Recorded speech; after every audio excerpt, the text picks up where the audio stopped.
The 10 minutes I spent washing underwear were to prepare a surprise for my husband. The day my husband brought his mistress home, I was on the balcony washing his underwear.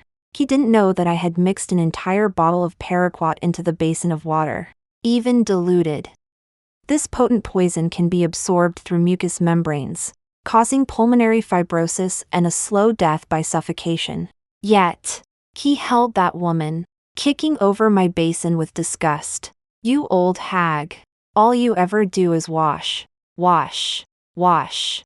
No wonder I'm repulsed, since you two are so in love." Then slowly rot together. The basin overturned. The dark green water spilled across the floor, snaking like a serpent along the white tile seams of the balcony towards the drain. That was a nutrient solution I had meticulously prepared for Chinhao's delicate skin. 100 milliliters of fabric softener, mixed with 50 milliliters of the dark green liquid. The smell was a bit strong, so I added a lot of lavender essence. Chinhao put a lot of force into that kick. The plastic basin hit the railing, making a crisp bang, then bounced back, spinning around his expensive dress pants. That woman, her name was Lin Yu, wasn't it? She was huddled in his arms, pinching her nose, her voice as shrill as fingernails scratching a blackboard. "Hauge, what's that smell? Is your wife not welcoming me? Trying to fumigate me to death?" She was wearing the silk slip dress I had just bought last week. Chinhao bought it with my supplementary card, originally saying it was a gift for a client. Turns out the client was at home. Chinhao glanced at the stain on the floor, his brow furrowed so tightly it could kill a fly. He lifted his foot, rubbing the sole on a dry spot, as if he had stepped in something dirty. "Ignore her. All she does all day is wash these few rags. There's nothing in her brain but soap bubbles." He turned to look at me, his face displaying undisguised disgust. That look, like I was trash.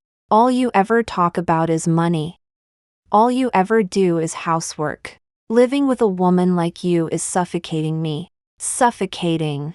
I squatted down, gently wiping the edge of the dark green stain with my finger. My fingertip felt cool. Suffocation is good. It's a very special feeling, like someone is covering your mouth and nose with a wet towel, layer by layer.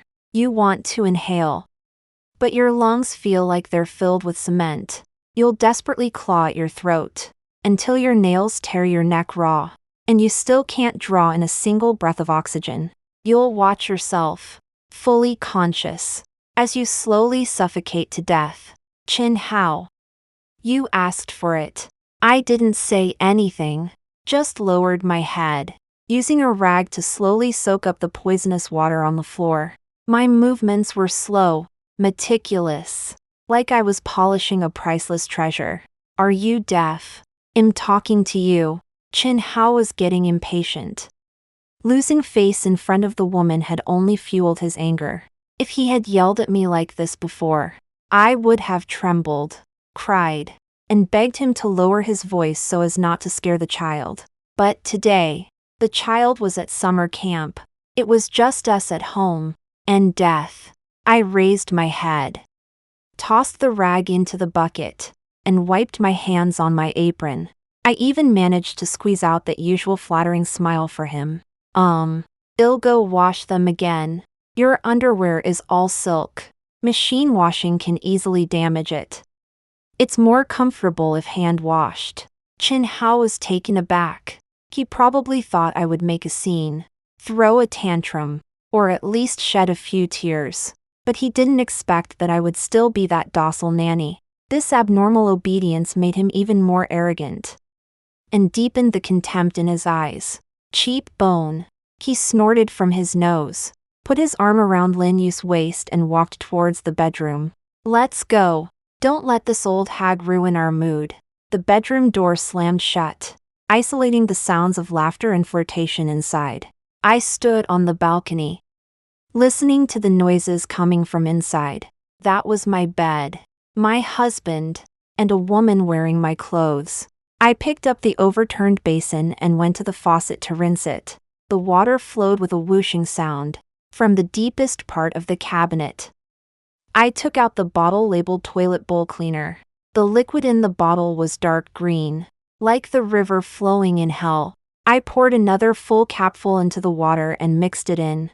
Since a basin had been knocked over, I would wash another one, and this time, the concentration would be doubled. After all, with 2 people using it, the consumption would be greater. Chin Hao had a quirk: obsessive cleanliness, especially when it came to his personal clothing. He was picky to the point of being abnormal. The slightest wrinkle, the slightest bit of roughness, and he would fly into a rage, saying it would damage his precious skin. For 7 years of marriage, every pair of his underwear, every pair of socks, had been washed by my own hands, using the most expensive fabric softener. The best care solution, even if he was having affairs outside. When he came home, he still only wore clothes washed by me, because that Lin Yu only knew how to do nails, and didn't even know where the washing machine button was. This was my chance. Also Chin Hao's biggest flaw.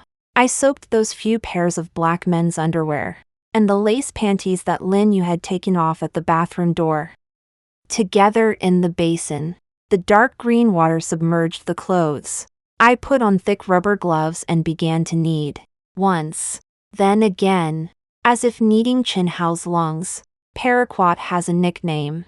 Gives you time to regret, but no chance to change your mind. If you drink it, death is certain.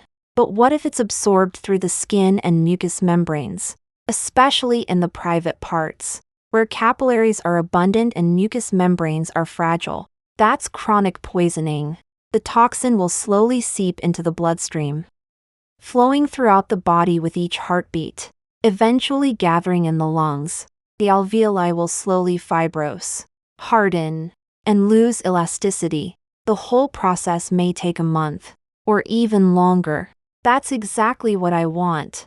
If he died suddenly, it would be too easy for him. I want to watch him slowly descend into despair amidst ignorant happiness. In the evening, Chin Hao and Lin Yu sat at the dining table. Lin Yu had changed into a red dress, which made her skin look even whiter. She picked at the braised pork in her plate with a critical eye. Oh, this is too greasy. Haoge, I'm on a diet. Is sister-in-law doing this on purpose? Chin Hao immediately pushed the plate away, as if it were a plate of poison. Don't make this anymore. Didn't you hear Xiaoye doesn't like it? Make something light, like bird's nest porridge. I came out of the kitchen with the soup and gently placed the bowl on the table. Okay, I'll make bird's nest tomorrow, I replied obediently, like a soulless puppet. Oh, right. Honey, your underwear is washed and hanging on the balcony. It should be dry tomorrow. I mentioned it specifically. Chin Hao ignored me, busy peeling shrimp for Lin Yu. Lin Yu, on the other hand, glanced at me sideways, a victor's smirk on her lips. Sister-in-law is really virtuous, doing even this kind of thing personally. I can't do it. My hands are too delicate and can't touch laundry detergent. I looked at her hands with their delicate manicures. Those hands would soon touch the cloth soaked in poison. It's okay. I'm thick-skinned and used to it. I ladled myself a bowl of soup and slowly drank it, my head down. The soup was hot, flowing down my esophagus and into my stomach, warm and comforting. I looked at Chin Hao's profile. He was smiling. The wrinkles at the corners of his eyes relaxed. He had actually lost a little weight recently. Maybe it was from excessive indulgence. Or maybe, no, it's still early. Today is only the first day of the enhanced version. In the previous days, I only dared to drip a few drops, afraid the smell would be too strong and I'd be discovered. But now, since the pretense was gone, they didn't try to hide anything from me anymore. Then I didn't need to be so careful either. I have to go on a business trip tomorrow, to Hainan, Chin Hao suddenly said. his hand still caressing Lin Yu's thigh, taking Xiaoye to relax. My hand holding the spoon paused. Hainan. Tropical. Sweating. Perfect. When sweating, pores open, and toxins are absorbed even faster. Then let me pack your luggage for you. I put down the spoon and stood up. Take a few extra pairs of underwear. It's hot there, and you'll be swimming in the sea, so it's more comfortable to change them frequently. Chin Hao nodded, a rare occurrence, and even complimented me. This is the only thing you're good at. Pack plenty. Don't let me run out. Don't worry. I turned and walked into the bedroom. Opening the closet, the rows of neatly folded underwear emitted a faint lavender scent. That was the smell of death. I took them all out, not leaving a single pair behind, and stuffed them into his suitcase. Since he was going to have fun, he should wear something comfortable, each one. I soaked for a full 3 hours, ensuring they were thoroughly saturated. The 5th day of Chin Hao's trip to Hainan, I received a call from him, not to let me know he was safe, nor to check on things at home. He was calling to curse me out. How did you wash the clothes? Huh. Are you trying to itch me to death? On the other end of the phone, Chin Hao's voice was frantic, with the sound of waves in the background. I held the phone a little further away, put it on speakerphone, and leisurely trimmed my nails. What's wrong, honey? Are you having an allergic reaction to the body wash? Allergic reaction my ass. As soon as I put on that underwear, my junk starts burning and itching. The skin is almost rubbed raw. Lin Yu too. Her thing is all red. I looked at the bright sunshine outside the window, a curve forming at the corners of my mouth. It was starting to take effect. Paraquat is corrosive to the skin, especially in those delicate areas. Redness, swelling, and ulceration were just the first step. Oh dear, maybe Hainan is too humid, and the clothes didn't dry completely and got moldy. Why don't you go buy some new ones? I said that deliberately. I knew he wouldn't buy it. Chin Hao deeply loathed those newly unwrapped briefs in the mall. He said they had the smell of industrial laundering. Stiff and rough like sandpaper. He absolutely wouldn't wear them without washing them 3 times and soaking them in fabric softener. By my ass. These are all off-brands here. So uncomfortable to wear. Forget it. I'll settle accounts with you when I get back. He hung up the phone, listening to the dial tone. I felt surprisingly good. Itchy. Huh. Scratch away. The more you scratch, the more damaged your skin becomes. The faster the toxins enter your bloodstream. By the time he gets back, it probably won't just be itchy skin. I wasn't idle either. These past few days, I've started organizing the family's assets. Chin Hao is a shrewd man, but he's too arrogant. This arrogance makes him think that a housewife like me, who only knows how to turn around in the kitchen, can't understand complicated financial statements or remember those tedious accounts. He doesn't know that when I helped him home drunk as a skunk last month, I unlocked his phone with his fingerprint. He doesn't know that when he operates online banking in the study, I've long since memorized the password, entered with lightning speed due to frequent use. Through the reflection of the decorative metal frame by the door, it's Lin Yu's birthday. Reversed. I opened the computer and looked at the online banking interface.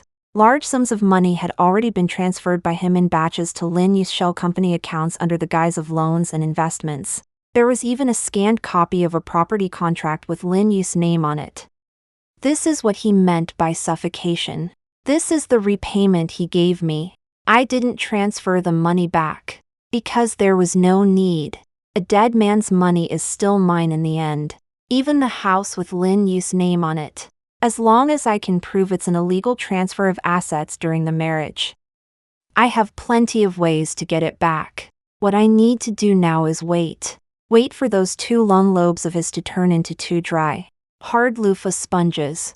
2 days later, Chin Hao returned. He was helped through the door by Lin Yu. His face was sallow. His eyes were green.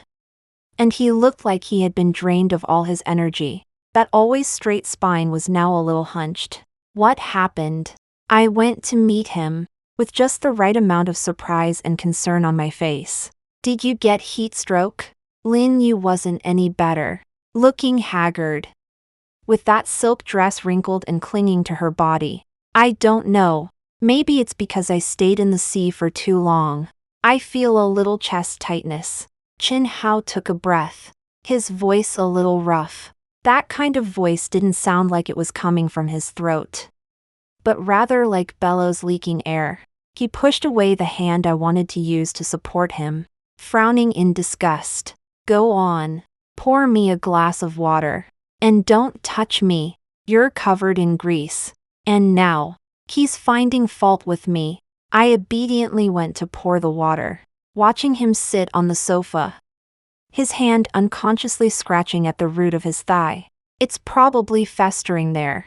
Cough, cough. He took a sip of water, then suddenly started coughing violently. He coughed until his face turned red, like he was trying to cough up his lungs. Why are you coughing so badly? Maybe you should go to the hospital. I stood by, holding a rag in my hand, like an outsider. Go to the hospital for what? It's just a cold. You'd be better off washing those clothes again. Trying to kill me. He slammed the glass heavily on the coffee table, spilling water. Also, make some ginger tea for Xiaoye. She's not feeling well either. I looked at his bloodshot eyes. That's a sign of oxygen deprivation. The lungs' ability to exchange gases is starting to decline. Blood oxygen saturation is decreasing. But he thinks it's just a cold. Just tired. Foolish humans. Always having a strange confidence in their bodies. Okay. I'll go wash the clothes now. I picked up the bag containing his dirty clothes. That bag of toxins. I'm going to wash them clean, and then retoxify them. This time, I'll add something else. Like, make the fabric a little softer, so he can't bear to be without this gentle wrapping. Things happened faster than I expected. Just a week later, Qin Hao was failing. That morning, he was brushing his teeth when suddenly the toothbrush fell from his hand. He supported himself on the sink with both hands, gasping for breath, like a fish out of water. That kind of gasping sound. I could hear it clearly even through two doors. Gasp, gasp. That was the desperate sound of alveoli unable to open, air unable to enter. Lin Yu was still sleeping in bed. I was in the kitchen cooking porridge, hearing the commotion. I turned off the heat, slowly wiped my hands, and walked to the bathroom door. Honey, what's wrong? I knocked on the door. The door was unlocked. I pushed the door open. Qin Hao was kneeling on the floor. His face flushed a purplish red, the veins on his forehead bulging like earthworms. He saw me and, as if spotting a lifeline, desperately reached out. Medicine. Can't breathe. His voice was shattered, each word squeezed from his throat. I stood in the doorway, unmoving, looking down at him, watching this once arrogant man, now groveling at my feet like a dog. This feeling was simply exquisite. Medicine. There's no asthma medicine at home, and you never had asthma before. I looked at him with feigned innocence. Could it be a blocked airway? Should I pat your back for you? I walked over and crouched down. My hand landed on his broad back. I gave it a forceful pat. Cough, cough, cough, cough. The pat made him cough even harder. A mouthful of bloody froth splattered on the floor tiles. Red spots. So beautiful. Oh dear. You're bleeding. I exclaimed, my voice carrying just the right amount of alarm. I'll call an ambulance. I'll call an ambulance right away. I took out my phone and dialed 120. While waiting for the ambulance, Lin Yu finally woke up. She ran over, her hair disheveled, and screamed when she saw the blood on the floor. "Aw. Hauga. What's wrong? Don't scare me." She wanted to help Chen Hao up, but the sight of the blood made her recoil. Chen Hao at this point didn't even have the strength to speak. He could only stare with wide eyes, fixed on the ceiling. The fear in his eyes was almost overflowing. That instinctive fear of death. At the hospital, the emergency room was in chaos. Various tests were rolled out one after another. CT scan, blood test, ultrasound. Lin Yu and I sat on the bench in the hallway. She was crying constantly, her makeup ruined. What am I going to do if Hauga has an accident? What will I do? She was worried about her money, worried about her support.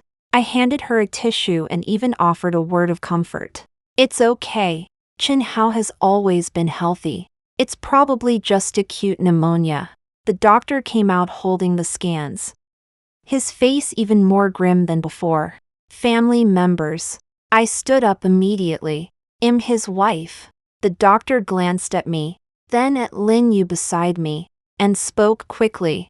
"The patient's condition is very bad.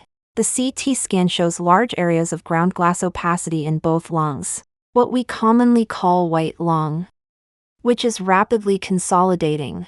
This looks like explosive acute interstitial pneumonia, or some kind of severe acute respiratory distress syndrome ARDS." The doctor paused, his eyes filled with confusion. "The disease is progressing too quickly. It's like a storm raging inside his body. We've ruled out common viral infections. The cause is unknown, but his blood oxygen is dropping very fast. He needs to be admitted to the ICU for intubation and ventilation immediately. Possibly even ECMO. Cause unknown." That's right. This kind of poison can't be detected by regular tests, unless a specific toxicology screen is done. But who would suspect a housewife of using herbicide to soak her husband's underwear? Moreover, Chen Hao has no external injuries, no history of accidental ingestion. Doctors will only investigate in the direction of viral pneumonia or autoimmune diseases. This is my overt scheme. Doctor, please save him. Well, pay whatever it costs. Lin Yu lunged forward and grabbed the doctor's sleeve. I pulled her away. Doctor, we will cooperate with the treatment. Thank you for your trouble. I was very calm. Calm like the perfect family member. The doctor nodded and turned to enter the emergency room. That night, I went home. I poured the bottle of dark green liquid on the balcony into the toilet and flushed it clean. I even shredded the bottle and threw it out with the kitchen waste. Then, I washed a load of clothes. This time, I only used fabric softener. I needed to replace his last few pieces of underwear that were tainted with the toxin. When the forensic doctors come to investigate, they will only find a few pieces of fragrant, impeccably clean underwear.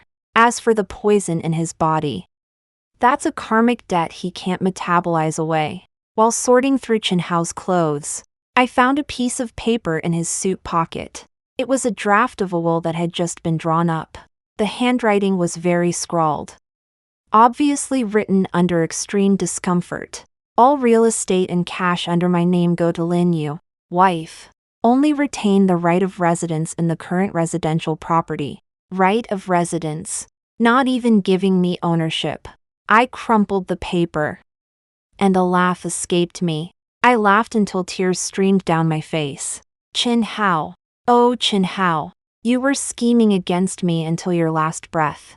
This handwritten will would have been valid once signed. But now, it's just a pile of ashes. I took out a lighter and ignited a corner of the paper, watching the flames devour the words, just like they devoured his life. Suddenly, my phone rang. It was the hospital. Are you a family member of Chen Hao? The patient is awake but very agitated and keeps calling your name. Calling me. Is he trying to beg for help? Or confess? Or did he discover something? I looked at the ashes in my hand and softly said into the phone, "Okay. I'll be right there." At that moment, I knew The final judgment was about to begin. Visiting hours in the ICU are short. As I put on the isolation gown and walked in, Chin Hao was tied to the bed. Because he kept struggling, trying to pull out the tube in his mouth. The ventilator made a rhythmic hissing sound. His only lifeline now. When he saw me enter, his eyes widened instantly. In that gaze, there was no longer the loathing and disdain of the past, but fear and a bestial ferocity. He whimpered, his fingers scratching at the sheets. The heart rate numbers on the monitor began to soar. The beeping alarm echoed through the empty room, piercingly loud. The nurse rushed over to soothe him. Mr. Chen, don't get agitated. Don't get agitated. It will worsen your oxygen deficiency. I walked to the bedside and gently took his hand. His hand was cold, his palm covered in cold sweat. Husband, I'm here. Don't be afraid. I'm here. My voice was gentle, and behind the mask, only a pair of smiling eyes were visible.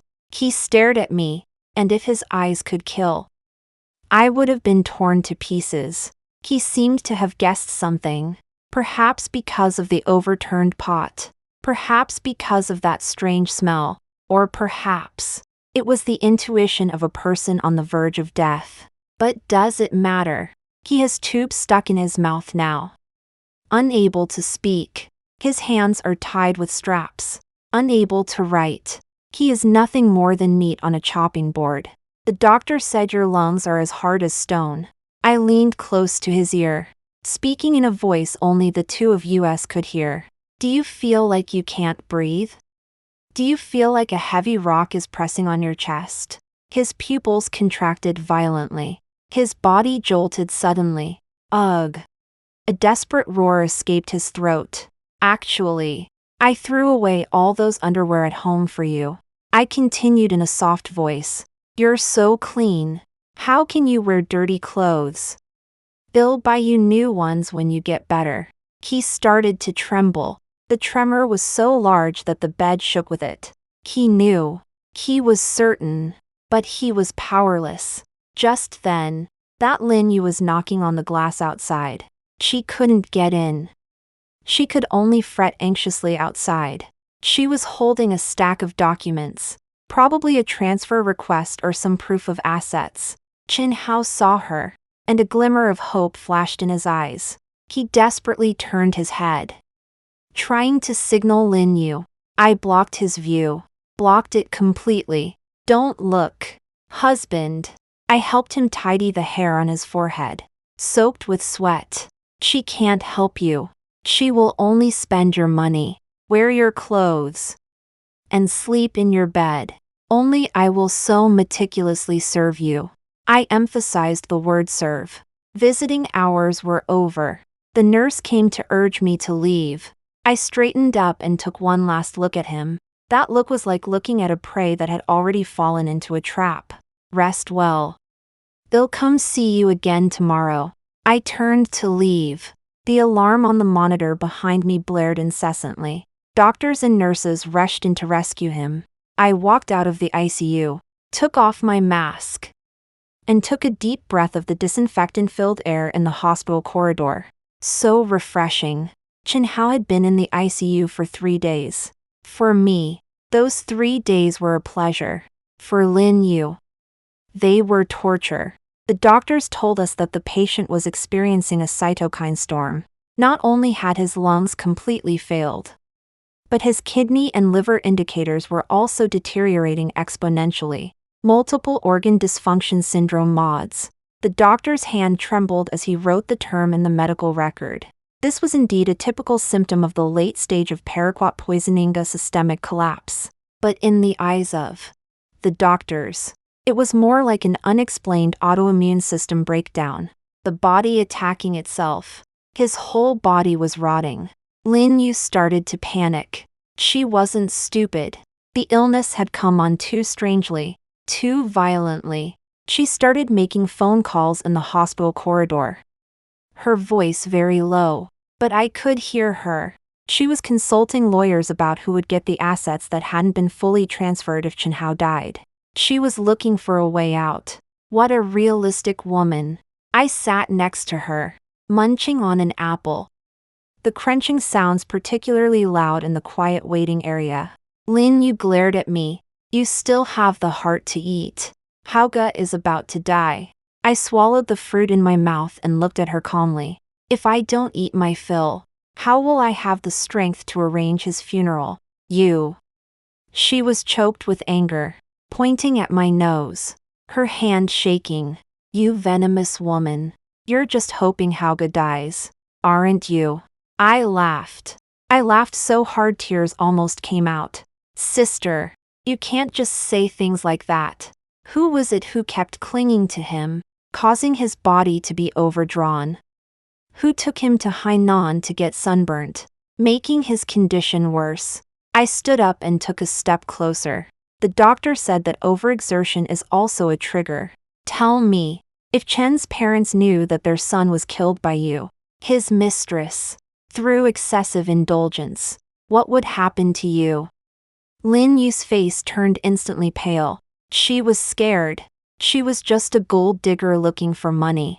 She had never seen anything like this before. I didn't. She stuttered, backing away. Didn't. Then how come he gets sick as soon as he's with you? I pressed forward relentlessly. If you get lost now, I might not tell the old folks. But if you keep hanging around here, waiting for Chen Hao to kick the bucket, you can just wait for the lawsuit. Lin Yu bit her lip, her eyes flickering. She looked at the tightly shut door of the ICU. Then at my face, which was as cold as ice. Finally, she stamped her foot. Fine. Have it your way. I'm not getting involved in this mess. She turned and ran. Her high heels clicked against the floor, sounding like she was fleeing for her life. Watching her retreating figure, I sneered. Good riddance. Now that she was gone, this final stage was just for Chen Hao and me. That afternoon, the doctor issued a critical condition notice. He said the patient's condition had deteriorated and he might not make it through the night. I signed the form. My hand was steady, and my name was written neatly. Then, I applied for final visitation rights. The doctor agreed, probably because he thought I was quite pitiful. My husband about to die, and still being harassed by his mistress. I changed my clothes and walked once more into that room filled with the scent of death. Chen Hao was barely conscious. The ventilator pressure was at its maximum, but he still seemed like a fish out of water. His chest rising and falling dramatically but weakly. His skin had turned a grayish-brown, the color of death. I moved a chair and sat by the bed, just like countless nights before, waiting for him to come home, sitting quietly. Honey, Lin Yu is gone. I spoke, breaking the silence. That one word seemed to bring back a trace of his consciousness. His eyelids trembled, and he struggled to open them a crack. His cloudy eyes rolled, searching for my figure. She's afraid of taking responsibility. Afraid of your parents causing trouble. She took a few of your watches and ran. I was lying. The watches were still at home, but I wanted him to know that the woman he adored had abandoned him like a worn-out shoe when he needed her most. A tear slipped from the corner of Chen Hao's eye, mixed with yi discharge, turbid and unclear. Was he crying for that woman, or for himself? See, in the end, it's still just me. I reached out and wiped away that tear for him. The movement was as gentle as if I were cleaning an expensive piece of porcelain. Do you know how I did it? I leaned my head close to his ear. Even if he's dying, I'll make sure the secret stays with him alone.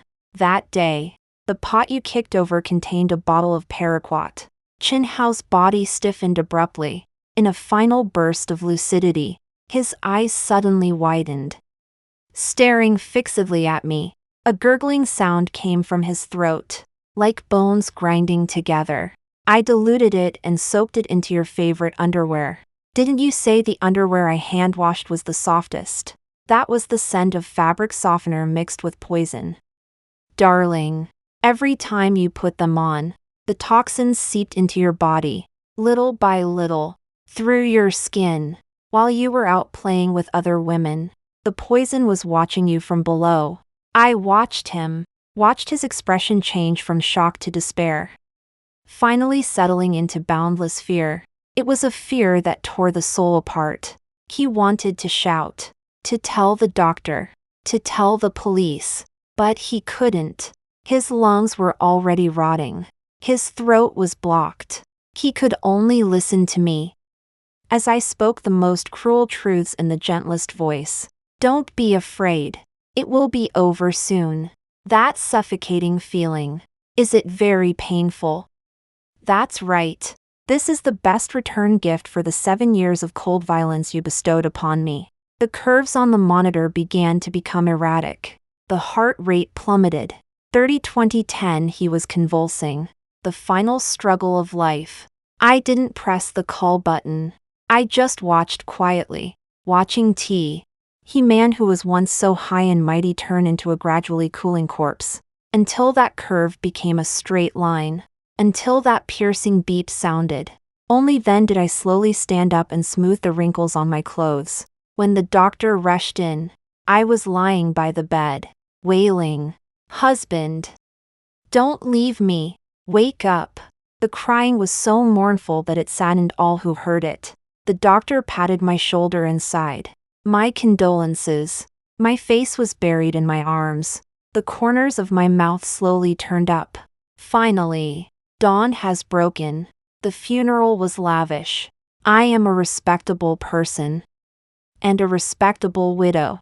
I wore a black suit with a white flower pinned to my chest, standing in front of the mourning hall to thank the guests. Everyone who came to pay their respects praised me for being strong and virtuous. They said that although Chen Hao passed away early, it was a blessing to have such a good wife to see him off. A blessing. Indeed, it was a blessing. Chen Hao's parents cried and fainted several times. They pointed at my nose and cursed me as a jinx, saying that I brought death to their son. I didn't argue back. I just silently knelt down and kowtowed to them. Tears came easily. The relatives beside me couldn't bear it anymore and tried to persuade the old couple. Sigh. It hasn't been easy for her, serving him for so long, and then being angered by that mistress. Yes. I heard that the mistress made Chen Hao so angry that his condition worsened and he died. What a sin. The public opinion was completely on my side. Lin Yu became a sinner condemned by everyone, and I was the perfect victim who endured humiliation. After the funeral, I returned to the empty home. The home that once suffocated me now seemed particularly spacious. I opened all the windows, letting the wind blow in, blowing away the lingering smell of medicine, and also blowing away the man's scent. I walked to the balcony, looking at the white wash basin, the basin that was once filled with poison and lies. I picked it up and threw it into the trash can. From now on, I don't have to hand wash anyone's underwear anymore, nor do I have to watch anyone's face anymore. The lawyer called, saying that the liquidation of Chen Hao's estate was almost complete, because there was no valid will. As the spouse, I have most of the inheritance rights. As for the money transferred to Lin Yu, the lawyer said he was confident of recovering most of it, because it was joint property of the couple. Look, as long as you live long enough, as long as you're ruthless enough, what's lost will always come back, and with interest. 6 months later, I ran into Lin Yu at the mall. She was with a new man, who looked younger and richer than Chen Hao. When she saw me, her face changed, and she tried to pretend she didn't know me and walk away. But I smiled and called out to her, "Miss Lin, long time no see." She turned around stiffly, forcing a smile. "Oh, it's sister-in-law." The man looked at us curiously. "And this is Chen Hao's widow."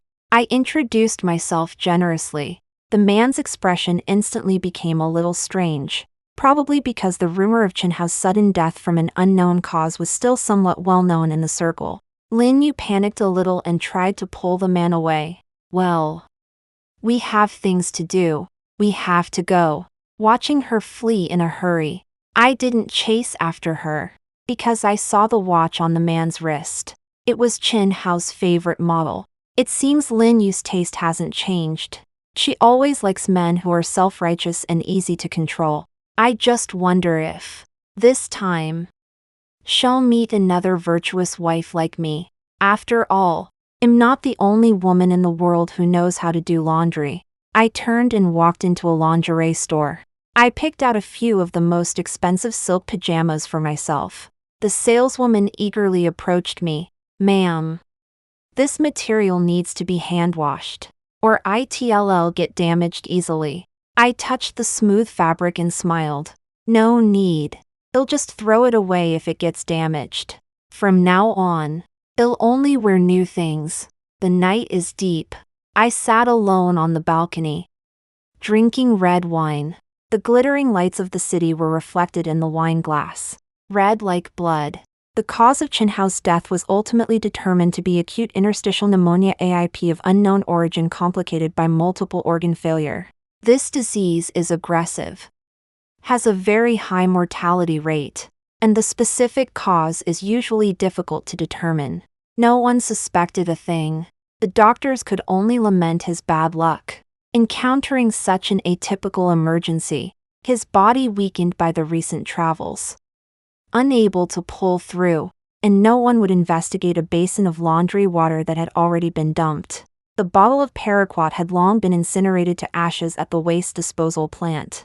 Was this the perfect crime? Perhaps. But in my opinion, it wasn't a crime. It was self-defense. The only effective retaliation against the invisible daggers and swords of a long marriage. Occasionally, I have dreams. I dream of Chin Hao kneeling on the ground, begging me. A wet pair of underwear tightened around his neck. But I don't wake up startled. I wake up laughing in my dreams, because the thrill of controlling life and death is more intense than any orgasm. My phone vibrated. It was a text message from the bank. The recovered funds had been credited to my account. The number was long, with many zeros. It was the money Chin Hao had exchanged for his life. Now, it's mine. I raised my glass, offering a toast to the void. Husband, thank you for the gift. Next life, remember to wash your own underwear. In the end, there is no karmic retribution in this story. Only the victor prevails.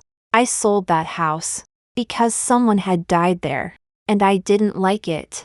I moved to a new city and bought a villa with a large garden. I planted many flowers, roses, lilies, and even a few poisonous oleanders. They bloomed brilliantly, just like my new life. Sometimes, I think back to that afternoon washing clothes on the balcony. The sunlight was blinding. Chin Hao's scolding was jarring. If at that time, he had shown even a little respect, a little tenderness, perhaps that basin wouldn't have been overturned. Perhaps that bottle of poison wouldn't have been opened. But life has no what-ifs, only results. And the result was, he rotted in the ground, while I stood in the sunlight.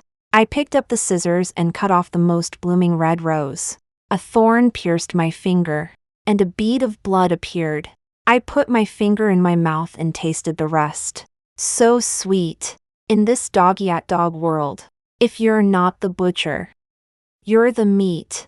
I didn't want to be the meat, so I picked up the knife, a gentle knife, scented with lavender. The wind blew through the garden, the leaves rustling, as if someone were whispering in my ear. But I didn't care. The curse of the dead cannot harm the living. I turned and walked into the house, closing the French windows, locking all the darkness outside. I am a virtuous wife, always have been, only this time I married myself to freedom.